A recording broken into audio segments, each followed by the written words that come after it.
You think you know what death looks like. You've seen it in movies, or maybe you've seen a deer on the side of the highway. It's still. It's quiet. It's finished. But out here, in the deep timber of the Pacific Northwest, I learned that death doesn't always stay finished. Sometimes it gets up, and it walks with a purpose that makes your blood turn to ice. My name is Marcus, and I've been a game warden for 15 years. I know every inch of this park. I know where the teenagers go to drink. I know where the bears den down for the winter. And I know which trails wash out when the spring rains come. But there is one place we don't go. We call it Sector 4. On the official maps, it's marked as a habitat regeneration zone, strictly off limits to the public to protect an endangered owl species. That's the lie we tell the tourists. The truth is, the ground in Sector 4 is bad. The compasses spin in circles there, and the birds refuse to fly over the canopy. Last Tuesday, I was patrolling the fire road that borders the southern edge of that sector. It was a gray, overcast day, the kind where the clouds hug the treetops and muffle every sound. I had stopped my truck to check a trail camera that had been acting up. I was about 50 yards into the brush, fiddling with the SD card when the wind shifted. It hit me before I saw anything. The smell. It wasn't just the smell of a dead animal. I've smelled plenty of that. This was a heavy, sweet, cloying stench of rot on a massive scale. It smelled like a meat locker that had been unplugged for a month. I pulled my shirt up over my nose and scanned the tree line. The woods were unnervingly silent. No squirrels chattering, no wind in the boughs. Just that heavy, suffocating stillness. Then I saw movement. About 200 yards away, down in a ravine that led deeper into Sector 4, something was moving through the ferns. I pulled the binoculars from my belt and brought them to my eyes. At first, my brain couldn't process the image. I thought it was a large group of hikers who had ignored the warning signs. There were maybe 30, 40 of them, walking in a loose column. But they weren't hiking. They were shambling. I focused the lenses on the figure at the front. It was a man, or it had been. He was wearing a flannel shirt that was shredded to ribbons. His skin was the color of wet ash. As I watched, he took a step and his leg bent sideways at the knee, a sickening, impossible angle. He didn't stumble. He didn't scream. He just dragged the broken limb forward and took another step. I panned the binoculars back through the line. The horror set in like a cold weight in my stomach. These weren't fresh bodies. They were in various stages of decay. Some were bloated, their skin tight and green. Others were desiccated, dried out like old leather. I saw a woman in a bright yellow raincoat, but where her face should have been, there was just bone and trailing strips of flesh. They were moving in perfect silence. No groans, no shuffling, dragging sounds. It was as if their feet didn't actually touch the ground. And then I saw what was leading them. Floating alongside the column, drifting through the trunks of the massive redwoods without disturbing a single branch, were pale, translucent figures. Ghosts. They weren't rotting like the corpses. They looked like static on an old television screen, humanoid shapes made of white mist and despair. There were 3 of them. One was pointing a long, vaporous finger forward, guiding the horde of corpses. I watched as one of the rotting bodies, a large man whose chest was an open cavity of ribs, started to drift off the path. One of the ghostly figures glided over to him. It didn't touch him. It just leaned close, its misty face inches from the corpse's ear. The corpse shuddered violently, its head snapping back, and then it immediately corrected its course, falling back in line. They were being herded. The dead were driving the dead. I should have run. My truck was right there on the road. But I was frozen. I was witnessing something that broke every rule of reality I had ever known. I was so fixated on the procession that I didn't hear the twig snap behind me. I spun around, my hand flying to the holster on my hip. Standing 10 feet away was a boy. He couldn't have been more than 12. He was wearing a Boy Scout uniform that looked like it was from the 1980s. He was solid, flesh and blood, but his skin was pale blue, and his lips were pulled back to reveal teeth that had been filed into sharp points. He wasn't breathing. He looked at me with eyes that were clouded over with white cataracts. He didn't attack. He just raised a finger to his lips in a shushing motion. "They are sleeping," he whispered. His voice sounded like dry leaves scraping together. "Do not wake the walkers." Then he opened his mouth wider, unhinging his jaw like a snake, and let out a sound that wasn't human. It was a high-pitched frequency, a dog whistle that drilled into my skull. Down in the ravine, the entire horde stopped. 40 heads snapped in my direction simultaneously.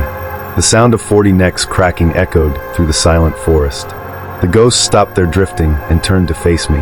Their lack of features was more terrifying than any monster mask. They just stared, radiating a cold malice that I could feel on my skin. The boy in front of me lunged. I didn't think. Instinct took over. I kicked him in the chest. It felt like kicking a bag of wet cement. He flew back, hitting a tree with a wet thud, but he didn't stay down. He started crawling toward me on all fours, his limbs moving like a spider.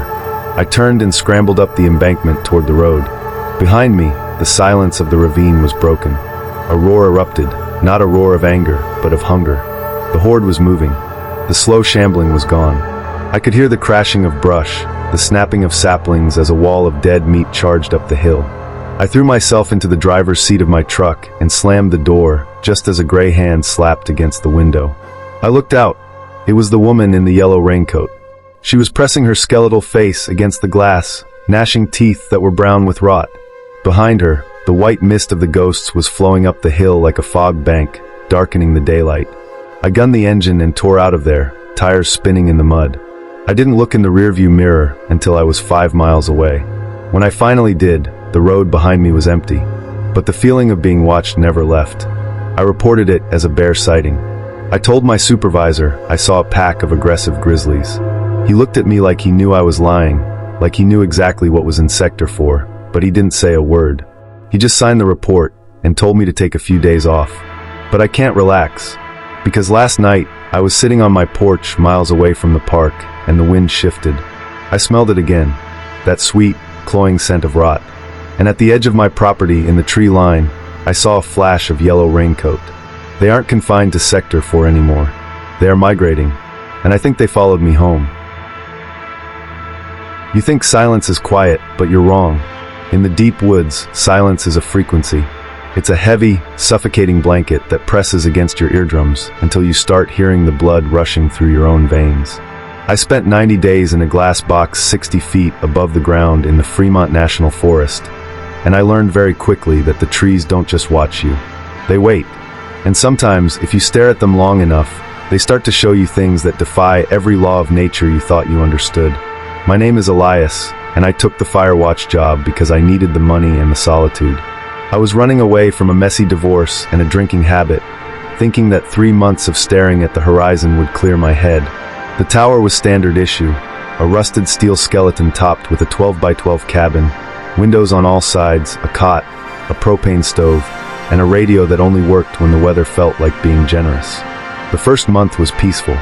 It was just me, the wind, and the endless sea of green pine stretching out to the curvature of the earth. But then came the smoke. It was a Tuesday late afternoon. The sun was dipping low, casting those long, stretching shadows that make the forest floor look like a jagged mouth. I was doing my perimeter scan with the binoculars when I saw it. About 4 miles north, in a sector that was supposed to be completely inaccessible due to a landslide years ago, a thin column of smoke rose above the canopy.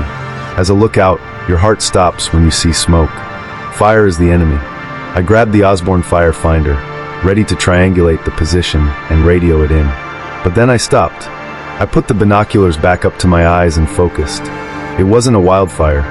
Wildfire smoke is chaotic, billowing, white or gray depending on the fuel. This smoke was pitch black, oily, and thick. And it wasn't billowing. It was pulsing. It would rise for 3 seconds, then cut off abruptly, then rise for another 3, then stop. It looked like someone was putting a massive blanket over a bonfire, but with mechanical precision. Puff, puff, pause, puff, puff, pause. I grabbed the radio mic, my hands sweating. I called out to dispatch, or central as we called it. I reported the smoke, the location, and the bizarre rhythmic nature of it. The radio crackled, but instead of the bored voice of the dispatcher, I heard a sound that made the hair on my arms stand up. It was a low, guttural moaning. It sounded like a man trying to scream with his throat full of mud. Then, through the static, a voice whispered. It was faint, barely audible, but I heard it. It said, "Don't look down." I dropped the mic. The static hissed back into silence. I told myself it was interference, maybe crossing signals with a trucker or a ham radio enthusiast.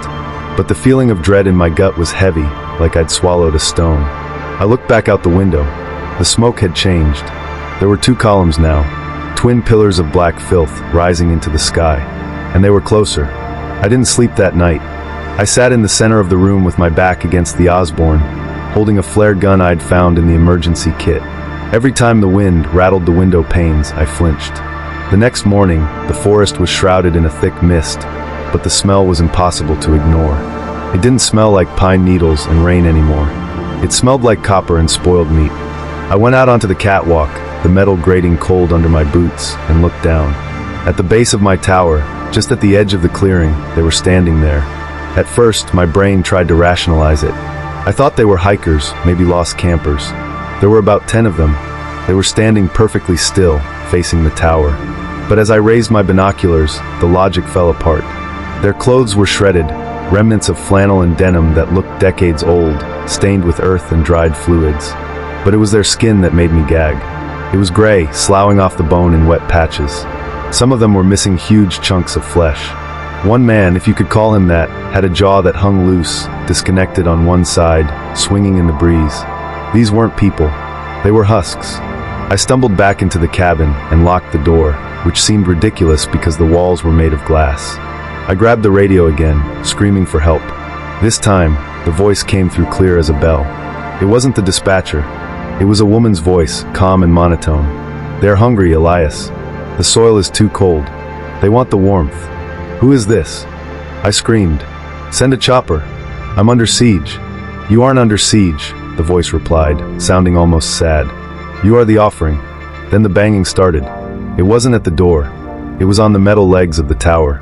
A rhythmic metallic clanging. Clang. Clang. Clang. It vibrated up through the floorboards and into my teeth. I crawled to the edge of the glass and peered over. They were climbing. They moved with a sickening, jerky coordination.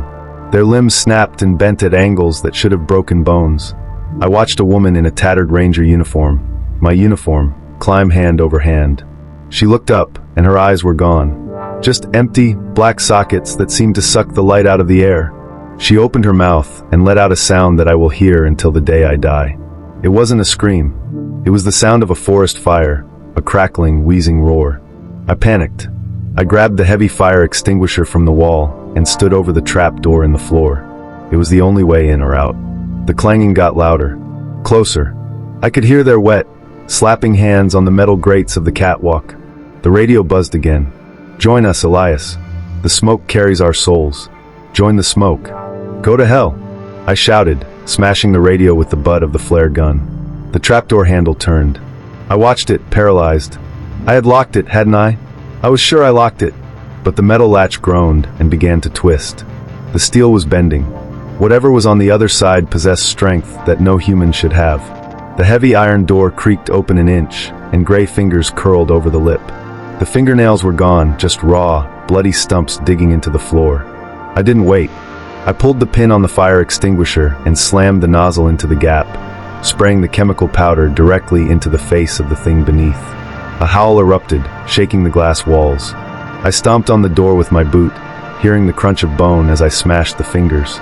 The thing fell. I heard its body hit the metal stairs, then the ground 60 feet down. A wet thud. But there were more. I could see them through the windows now, pulling themselves up over the railing of the catwalk. They pressed their faces against the glass. There were dozens of them now. Loggers with crushed skulls, hikers with missing limbs, old rangers from the 1950s. They smeared black, oily sludge on the windows as they clawed at the glass. I was trapped in a fishbowl, surrounded by the dead. I knew the glass wouldn't hold. It was reinforced, sure, but not meant for this. I grabbed the flare gun and the propane tank from the stove. I had one plan left. If they broke in, I wasn't going to be eaten. I was going to turn this tower into a torch.